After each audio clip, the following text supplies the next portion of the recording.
host, Jennifer Strickland. These next 3 episodes, all 3 of them, are part of my series, What is a Woman?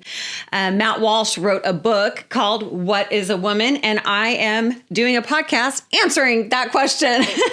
So if he's out there, Matt, here is your answer. I've been listening back to the previous episodes because this is such a rich study and there's so much to it that I want to make sure that I don't miss anything because I'm learning and I want to take our listeners, I want to take you on a learning journey with me to answer that question, because the truth is it is the question of the hour. It is the question of the day. Whether it's the Women's Supreme Court, or it's the Miss Universe pageant, or it's the sports, or it's the bathrooms, or it's in the schools, or men are kind of going, I can tell you what a woman is. Like, I don't have any trouble with that. What's your problem, ladies? Part of it is that even the feminists are really divided. They're really divided on this topic, and for good reason. Because when you look at the history of feminism in the very beginning, women were at first standing up for something that was super valid, which is that women deserve the right to vote, that we were not second class citizens, and that we had equal standing with men, and that we had gifts and talents and abilities. You also saw them fighting to get rid of female genital mutilation, which was a really big problem in China and Africa. And it was the women's voices in the feminist movement coming out of the 60s and 70s that would not relent, that saved a lot of those little girls from being mutilated way back when. So in the beginning, what I see, there may have been some kind of rejection of the home or of the family, but overall, in the beginning, I see that they just wanted to use their voices and they wanted to be treated equal in the workplace, have a vote. They wanted to use their gifts and talents and abilities to bring revelation and truth into the world. And certainly in the church, we've had a wave of women. You look at even the Me Too movement and then some of the things that have come out in the church. The church covered up a lot of abuses of women over the centuries. And that is really not a good thing because it is the woman and the man together that complete the image and the likeness of God. Remember that image and likeness are not male and female, but masculine and feminine words. When God says, I created you according to my image and likeness, he is using 2 words that in the Hebrew are gendered. They're masculine words and feminine words. He's saying, I am going to create one, and then I'm going to make him 2. And then I'm going to tell him, I want you to be one again. That he wants man and women to work together side by side and face to face to protect humanity and to pass on the commands of God. When we got into taking the commands of God off the wall in public schools, we began not to teach and not for the children to remember the things of God and the way that our founding fathers founded this nation. And that is actually part of the function of the male. And I want to review these terms, male and female, before I teach on man and woman, because I want to make sure that I'm clear about something. Men fear domination and dominion of women. When you talk about a woman being a leader, a lot, especially because I'm filtering a lot of this through what I see in the church body, is that when you hear that, they fear domination. And that's one of the things that you just don't see in Genesis when it comes to the creation. You do not see that one dominates the other. You don't see one is superior to the other. What you see is the man is the head, the first, and the beginning. So when you look at that word male, you're going to see in the original language. And again, if you're watching on YouTube, this is a great one to watch on YouTube, because if you can see the pictographs of the ancient Hebrew that I've been talking about on this series. And by the way, if this is your first time tuning in, welcome. I'm so glad you're along for the ride. And I really suggest that you go back to the beginning of the What is a Woman series so that you understand that I am actually looking at the original pictographic Hebrew that Moses wrote the book of Genesis in. There is a principle called zakar. Interestingly, is that principle means two things. It means to remember, to go back so we can go forward. And it also means male. Zakar. That word means one who remembers the commands of God and lives them out and acts them out.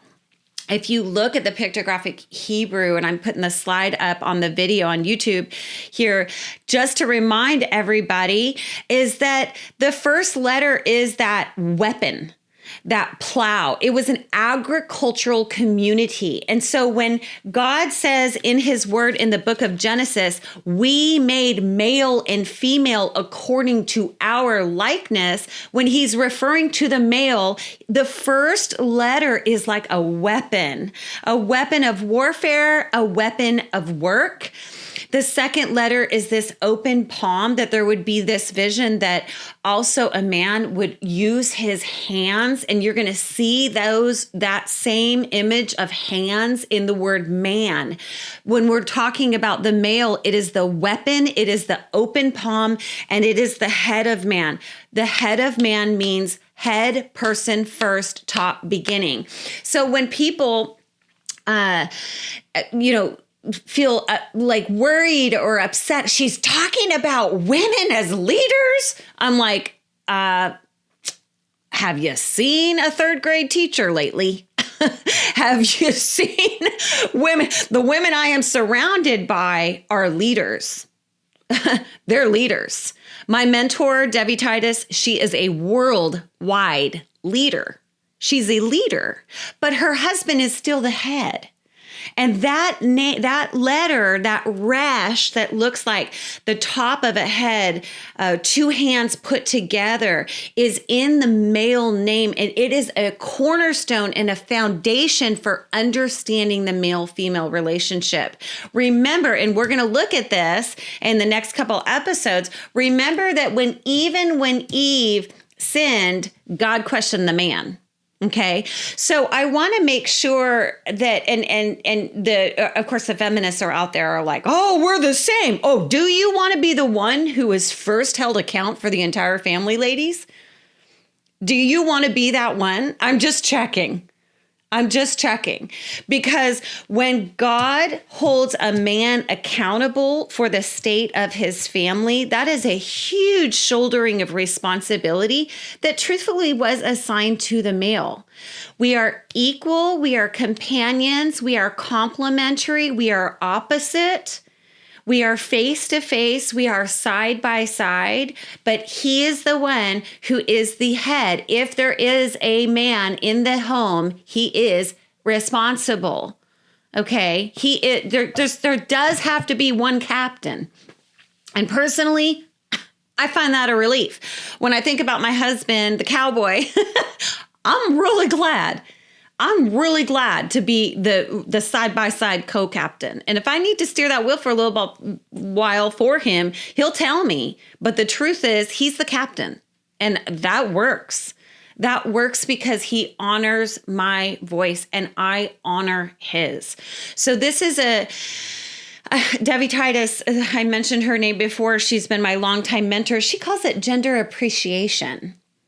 And I think that's a really, really good way to put it. It's a really good phrase to say gender appreciation, that we appreciate and honor men. And I think that that's part of where the feminist movement really went wrong, is I don't need a man. Oh, really? Okay.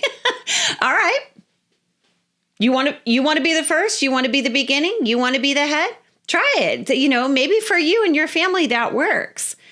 But men and women are not only biologically very, very different, we are also different in our function. And the Hebrew language, which is the Judeo-Christian ethic, this is a language of function.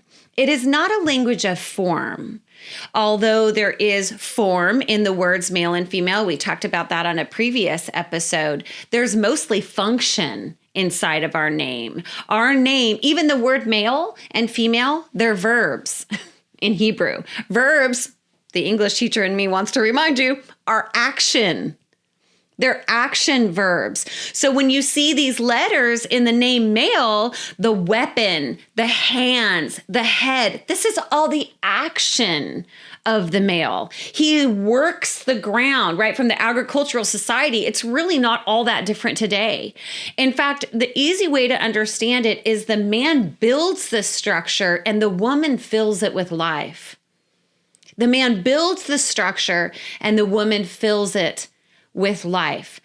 Okay. The other thing I wanted to say before we move on regarding the male that I realized I have not said yet in this series is that in that Hebrew word zakar is also one who acts or speaks on behalf of the family. In other words, he is the representative of the family in the family record. Now, that makes a lot of sense. All the way through the scriptures, when we see the genealogies, it will say, Noah, Ham, Shem, all these guys, right? The whole genealogies, the records are of the male because the family name is passed down through the male. And it is done also that today. Ladies, this does not make us inferior. We are certainly not superior. We actually get the incredible opportunity to breathe life into the one who God is going to hold account on behalf of the family. Or as the Proverbs say, we can be cancer in his bones. Yeah, that's what the Proverbs say, is that a woman who brings shame to her husband is like cancer in his bones. Where did the woman come from? The bone. So when she breathes life into the man, he becomes the warrior that he's created to be. He can yield those weapons. He can take that plow, right? He can receive from God. But if she breathes shame into him, his hands go like that. His weapon blunts the hard soil of the earth, and he cannot flourish. He cannot flourish. And if he does not flourish, if he cannot break up that soil, she will not flourish. Why? Because he comes from the earth and he is meant to serve the earth. She comes from him and she is meant to serve him. If that ground that he works becomes hard, if his heart becomes hard because of your shame, because of the words that you use to tear him down and to make him feel like he will never be enough, you won't flourish. The women won't flourish. That's again where I'm going to just use the word radical feminists right now, somewhere along that line. And we don't need to trace the entire history here. But somewhere along that line, they began to hold up signs that said the future is female and other signs and other indications that men were just dirt. Instead of men were the soil from which they would grow. That men would break up that soil so that their family can grow. The man is actually the one that nourishes the soil, the ground for his family to grow and to flourish. It is interesting to me that Jesus was a male who spoke on behalf of the family of God. And in studying the word male, I understand now why he was male. Why there was God, that happens to be a masculine Hebrew word, spirit, which happens to be a feminine Hebrew word, and then the son was the heir and the promise and the male because he carried the family name. And we're going to study in a couple of episodes forward, Mary Magdalene, the woman who brought the voice of revelation to the earth, the woman that Jesus chose to do that. So that's pretty cool. Okay, so I think we've covered male. I want to just remind everybody that the word Hebrew, nekeva, means to make a hole by piercing. It means to appoint, to designate, to create a boundary, that the circle of life continues through her. So this is what, so these gender reassignment surgeries where you can be a male to female and female to male reassignment and all of this, we're going to talk about this carefully in the coming weeks. But let me just say something like that.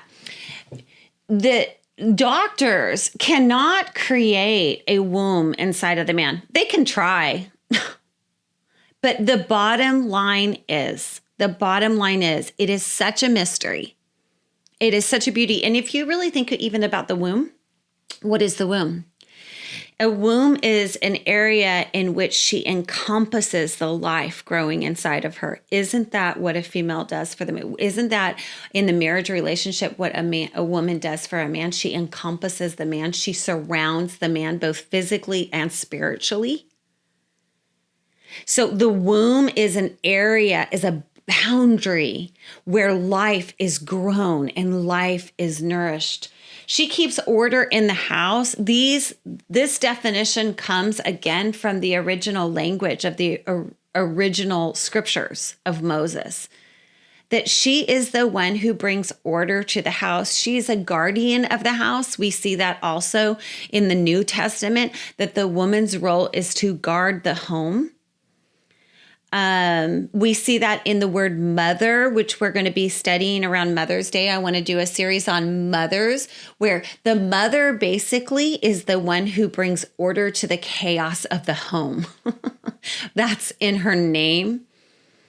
So understanding that the house is her domain, is her space where she carries leadership and authority over what comes into the home and what doesn't come into the home. What comes into the iPads, the kids' iPads, what doesn't come into the iPads. Certainly there needs to be unity between the man and the woman, but she is uniquely gifted when it comes to the home. In fact, have you seen a bachelor pad lately? Have you seen a bachelor pad lately? Okay, when I walk into a bachelor pad, there is, as soon as that guy gets married, that woman is going to start bringing order, or at least she should. If she's too busy outside the home to bring order inside the home, something is awry. Something's not right. Okay, that's not healthy. That's not healthy. And that's not a judgment. That's just an understanding of our function. She's also the voice of revelation who reveals and sees as one through a window. And we're going to be talking about that as well. So that's just a quick review of where we've been. We talked about how God said it is not good for the man to be alone. He says this, and I want to talk about this word alone today. He says this right after he's given Adam the command. Okay, not to eat from the tree, the famous command, don't eat from that tree, eat from everything else, have at it, go crazy, Adam. Well, why does God then create a companion for Adam? He said, because it's not good for the man to be alone. What does that word alone mean? Let's do some mining. Let's do a little digging, because some of you ladies out there, you're not even going to bed at the same time as your husband, getting up at the same time as your husband. You're not spending time with your husband. You're so busy with your work. You guys are all off. You need to actually figure out a way to have the time together, because it is not good. It is not good for a man to be alone. So some things have to shift. And you as the woman, if you're listening, women, it's you who creates the structure and the order for the family. He's got to agree with it and bless it. Otherwise, you guys aren't in unity, right? But the truth is, it is not good for the man to be alone. And this word alone has a very extensive meaning. And this is the amazing thing about scriptures. We could literally dig and dig and dig and dig and never stop digging into these words. The word alone means to be separated. So what is God saying? It's not good for the man to be separated. He's going to need a helper. He's going to need someone to help him. And if you're a single woman, I just want to remind you at this point, he is talking about mankind. Adam's name is the same name for mankind. So single women out there who don't have a boyfriend, don't have a husband, don't check out. I want you to know it's not good for your friends, your sisters, the people you love to be separated from the flock, right? Okay, that's the sheep and the shepherd. He says to be alone is to be brought to ruin. If you look at the root words in this Hebrew word, it's to be brought to ruin. Alone means one who would perish, would be separated from the whole. He would lose his life and functionality. And in fact, for a man to be alone is to lose his function. He is not complete.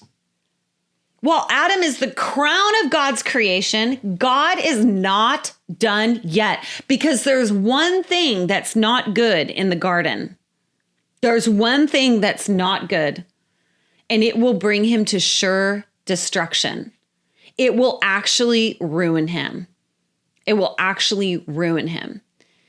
And some of us women are just so dang selfish that we want all of our me time and my time, and we forget that our role is to come along and help humanity. If I don't even wake my son up early in the morning where he has enough time to really get ready for the day, he's upset because he was left alone. Because his mother is the first voice that he hears in the morning. And that is such a beautiful thing because I'm saying to him, you're not alone. I've got you at 6:30. Get up. Get up. But if I walk in there at 6:45, as I did this morning, unfortunately, I was so mad at myself. He's upset. He has a right to be upset. He was left alone by the one who was called to guard, protect, encircle, encompass, and care for him. And to help him to go out there into this difficult world and wage warfare and pick up his weapon and open his palm and be the first, the head, the beginning, to be a leader. That's what Shane says every single day to our sons when he drops them off from school. Be a leader every single day. And they're leaders. But for them to be leaders, they also need to have women who make sure that they're not left alone, because it's not good for a man to be alone. When my older son was, when we were going through COVID, I tried to make him be alone. I tried. It was impossible for an 18-year-old boy to be alone. It wasn't healthy for him. So we invited his girlfriend over. I mean, this is the bottom line. And we began having dinners as a family because it's not good for him to be alone. He began to go into a depression. So what happens when a man goes into this lonely, separated place? The scriptures say that he will become devastated, ruined, and separated from his functionality. Okay. So God gives him a helper suitable. We talked about that word. I want to talk about helper for just a minute. I also, and if you're watching on YouTube, you can see the new slide that's up there. The word helper is super fascinating to look at. That word is I, plow, and the head of man. So it's 3 letters. And the first one, again, is someone who would see him, someone who would know him, someone who would watch him, be a shade and a shield to him. The second letter is the same word, plow. And interestingly, the word helper is a masculine name, and it has two corresponding letters to the word male. And that is the plow and the head. So the woman is the one who watches over the man, who protects him and who shields him. Okay, on the next episode, we are going to talk about man and woman, husband and wife, and how the woman can be the breath of either hope and life or shame and death. There is so much power in a woman's voice. So make sure you don't miss it.